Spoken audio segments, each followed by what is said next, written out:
Hello, everybody. This is Ani at True Business Education, and I am so excited. Today, we're going to dive into another hot topic. We have Daniel Herzberg on the phone, and he is the founder and CEO of Optimum Business Solutions. He is going to talk a little bit about how to increase your company's profitability with the least amount of effort, specifically by accessing found government money through specialized business tax incentives. Today, he will show you how to increase your company's bottom line by making some very minimal tweaks that could easily double your company's annual profit without any significant changes to your operations. As a teacher, trainer, consultant, executive coach, and serial entrepreneur, Daniel's career has been organized around consumer protection, helping others, promoting business success, and helping businesses to strategize to become more profitable. He's been consulting to businesses for 18 years, including PayPal and numerous other companies when they were just startups. He's worked in finance and entrepreneurship for over the past 23 years. Today, Daniel is going to talk about how businesses of all sizes can become more profitable with the least amount of effort. You're going to learn today some of the insights from someone who has been an entrepreneur himself and can help business owners like you to take your business to the next level. And so, ladies and gentlemen, please welcome Daniel Herzberg. Thank you, Ani. It's great to be here. Very welcome. Thanks for having a call with us. How's your day? It's going great. Yeah, how about yourself? Pretty great. Good to have you. So just to get started, I'd just like to get to know you a little bit. Why don't you tell us a little bit about your early days, how you got started, if you had any dreams and goals? Well, it's funny. I grew up in San Francisco during the 70s and the 80s, and I really grew up with an ethic of kind of giving back. I grew up kind of helping to deliver newsletters in my neighborhood. I helped start the San Francisco recycling program with my mom. I was in lots of Boy Scout kinds of initiatives and stuff like that. As I got older, I was really into things like consumer protection, so I actually volunteered in the San Francisco Department of Consumer Protection.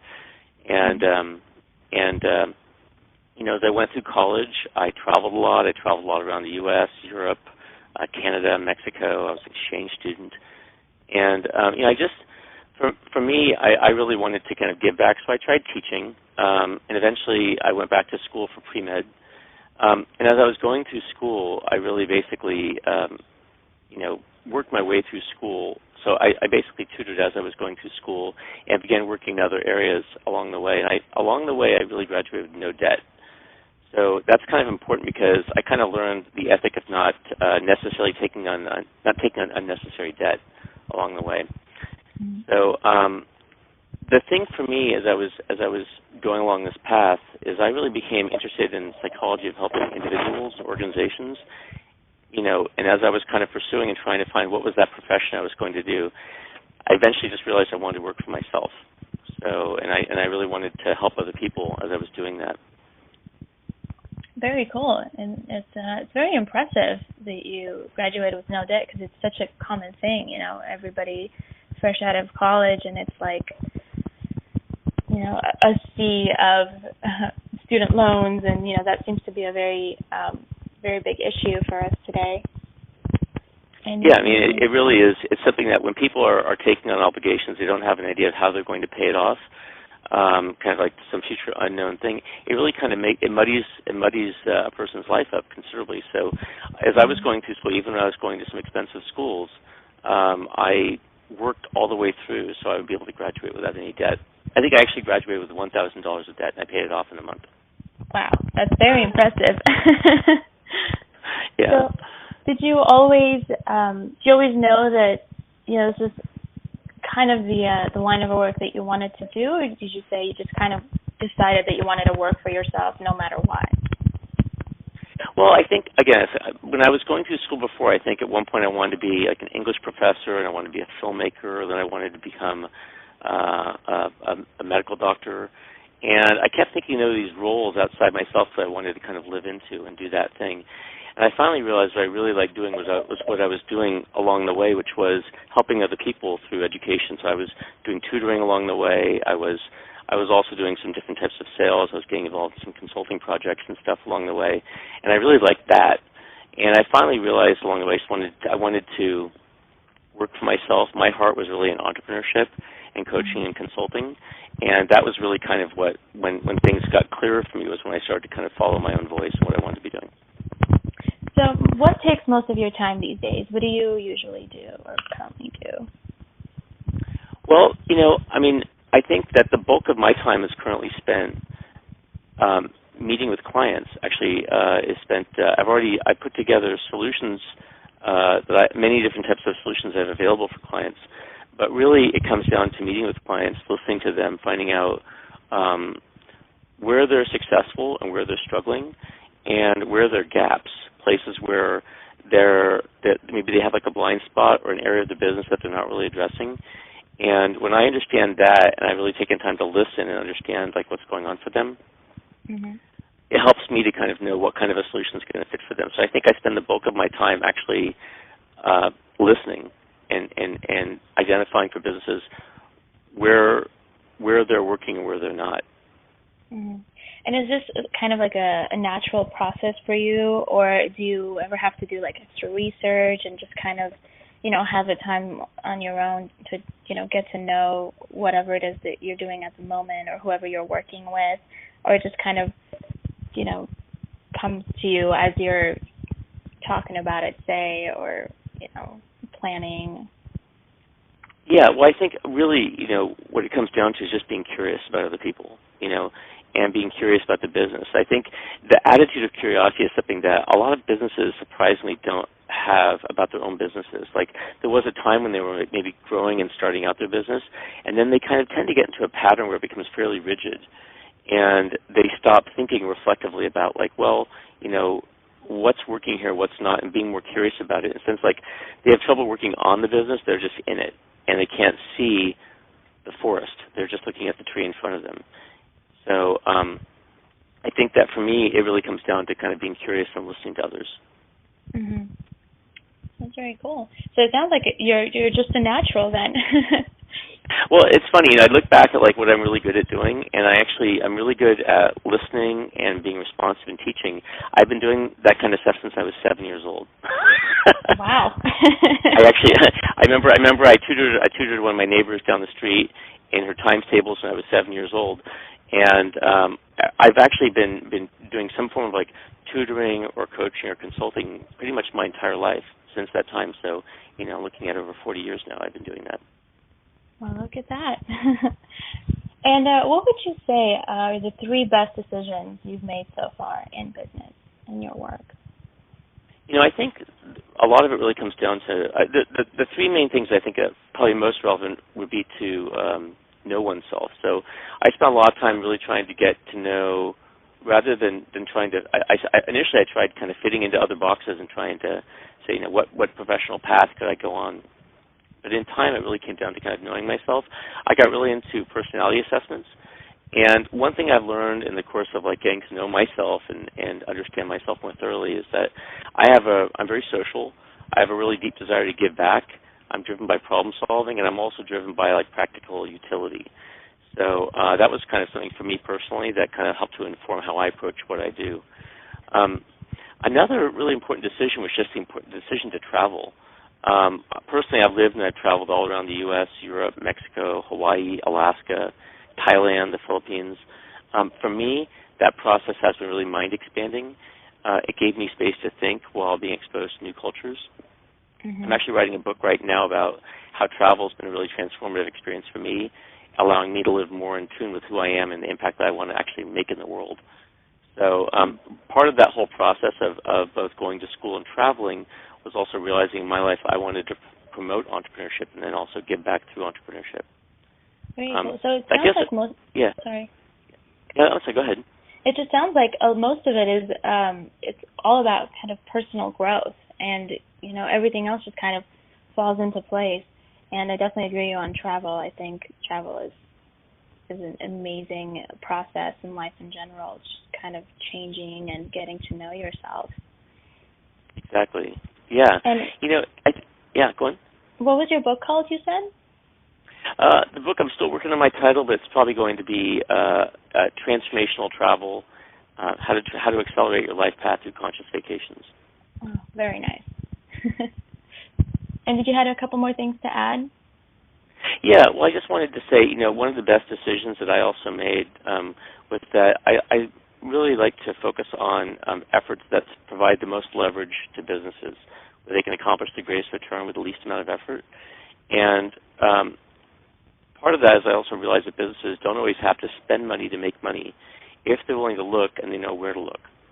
Mm-hmm. And what would you say is one issue that you've had throughout all this process, and how did you solve it? Well, I was recently consulting to a pharmaceutical manufacturing company, and as I was listening to what kind of challenges they were going through, it just seemed to me that there was a lot of wasted money, a lot of inefficiencies, and there was all kinds of programs that they weren't really taking advantage of that I knew about. And in working with this company, it's about a 410-person company with $17 million in annual revenue, and they wanted to be able to expand. They wanted to hire employees. They wanted to provide their current employees more benefits. And in the analysis that I did with them, I basically found $3.1 million in first-year benefits and $27 million in 10-year benefits that they were just sitting on, they weren't taking advantage of. So I basically helped to turn that company to a point where they were, suddenly become significantly more profitable in doing that. So, it really came down to kind of like having done my research preparation in advance, know what kind of options were out there for them, but really listening and finding out what they were already doing and what they weren't doing. And that goes back to the curiosity part of it too, right? People that just sometimes aren't curious enough about it. Yeah, the CEO of the company was just busy. He wasn't really stepping back to look at his business from that perspective and thinking, what are some different sources that I could look to find some new revenue for my company, but which I was able to bring to him. Mm-hmm. Well, it sounds like you've come a really long way. I mean, past 23 years, there must have been so many different things that you've done and seen. What would you say is different now compared to the beginning?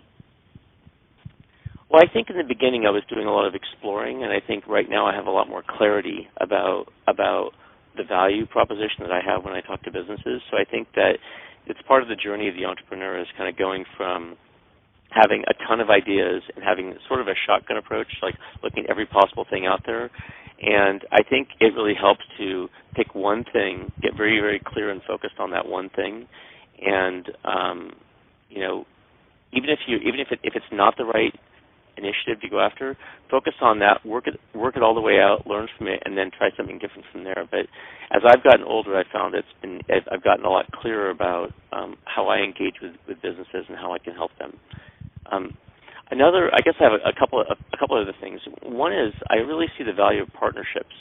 I think earlier on in my career, I tried to kind of do it all by myself, but I really found that as I moved along, it was really much faster to grow and scale a business through partnerships. It's also way less expensive because in partnerships, your partners already have their standing businesses. They have their resources that they can already bring to bear to help you grow your practice or business as well.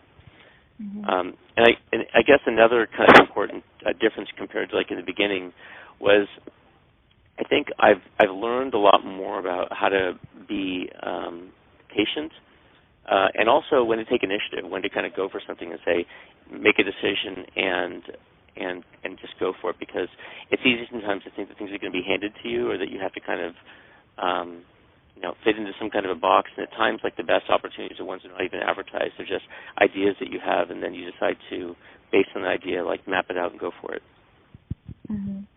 That's very cool. And my next question, this kind of actually covers the next question, too, just about, advice that you would give to someone that wants to take their business to the next level. Anything specific? Well, I really believe in investing in personal development and business education.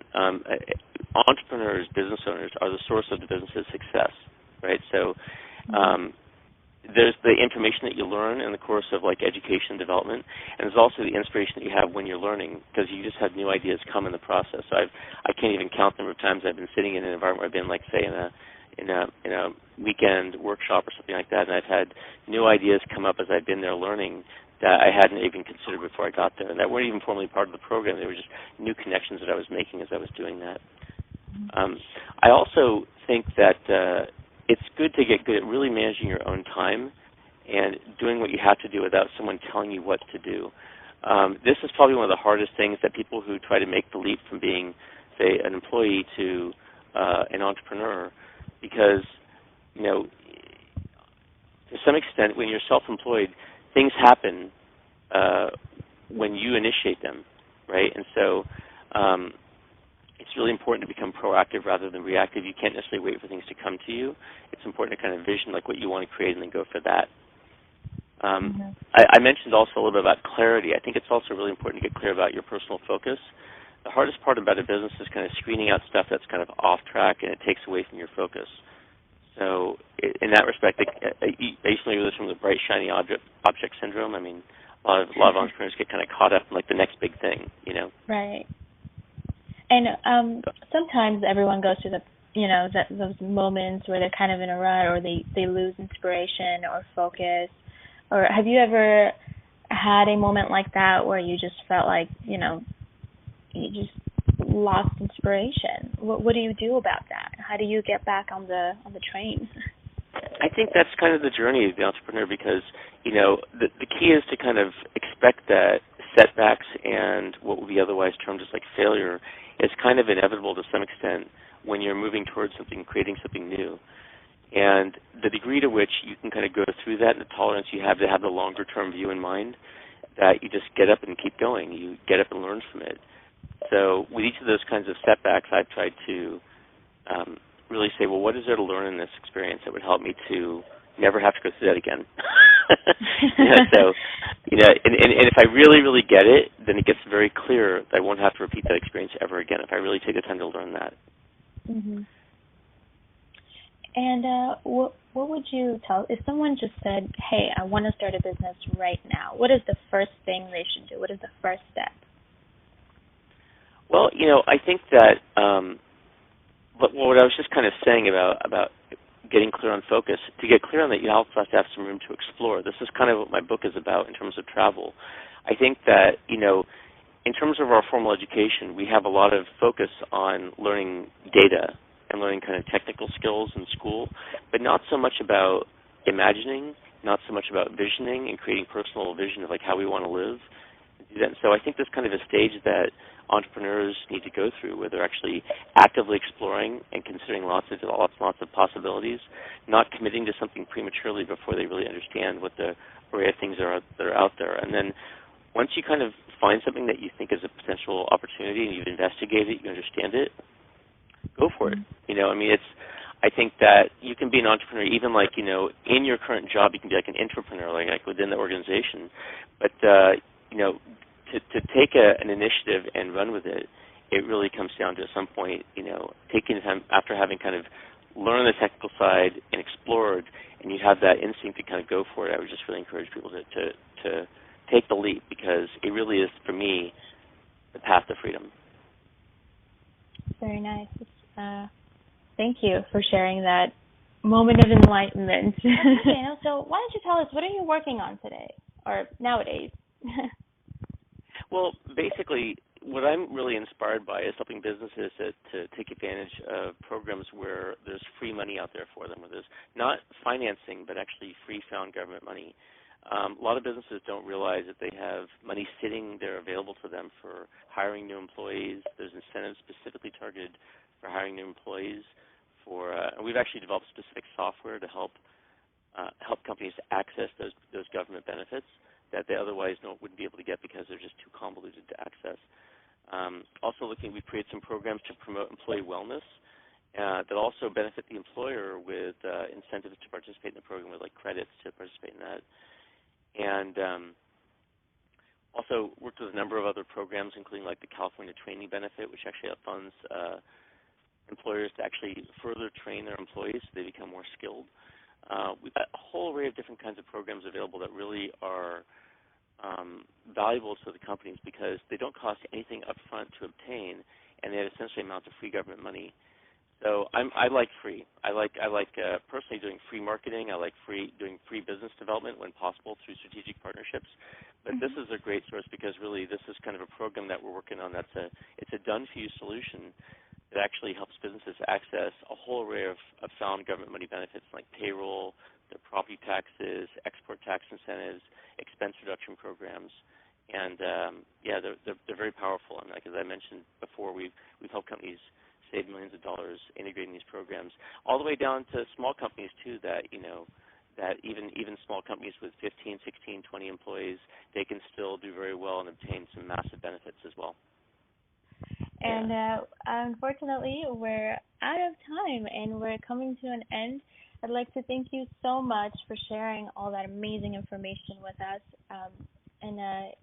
It's been such a pleasure speaking with you, and I appreciate your time very much. And definitely, we will look out for that book, and definitely let us know what it's called, where we can find it. I'm sure we will have many opportunities to hear more about this. So, and everyone else who's listening, thank you so much for tuning in. If you have any more questions, feel free to ask away in the comments below, and let us know what you think. And thanks so much, Daniel. Well, thank you. Thank you for inviting me today. Of course, it was a pleasure. Have a great day. You too. Bye-bye. Bye.